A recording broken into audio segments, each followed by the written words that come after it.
Mark Andrews of the Baltimore Ravens suffered an ankle injury tonight, and he's currently ruled out for the remainder of the game. As of right now, we don't know the specific ankle injury that he's dealing with. However, once we watch the injury video, we can see that he's getting a lot of rotational force going through the ankle, which would be consistent with a high ankle sprain. Since some may not be too familiar with as to what exactly a high ankle sprain is and what's affected, I'm going to go ahead and focus on that with today's video. Ladies and gentlemen, welcome to my channel. If you're not familiar with me, my name is Nick Gallo, and I'm a doctor of physical therapy.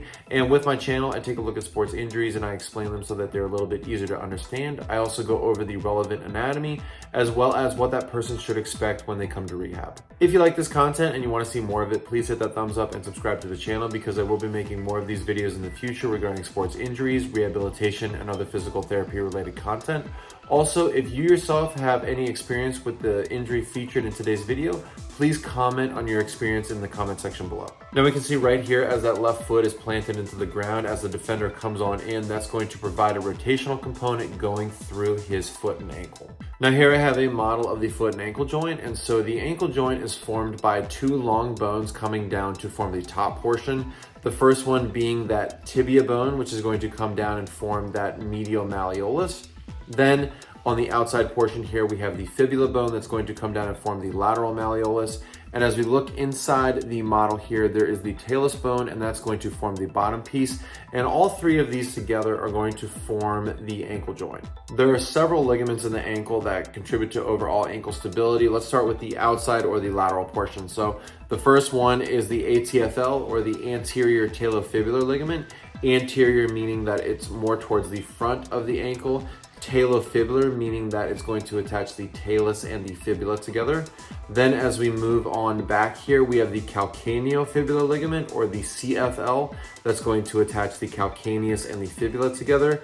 And as we move towards the back piece here, we have the posterior talofibular ligament, or the PTFL for short.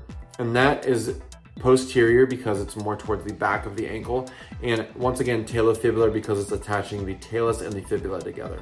As we flip towards the medial or inside portion of the ankle, there is a complex of ligaments that are known as the deltoid ligament, and that is essentially going to provide stability on the medial or inside portion of the ankle.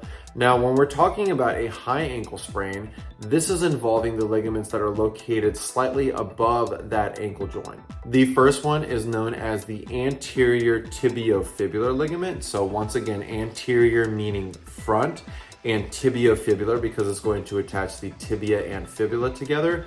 And as we move towards the back portion here, we have the posterior tibiofibular ligament. So posterior, once again, meaning back, tibiofibular because it's attaching the tibia and the fibula together. Now, those ligaments that are above the ankle joint, what they are essentially going to prevent is the separation of the tibia and fibula bones.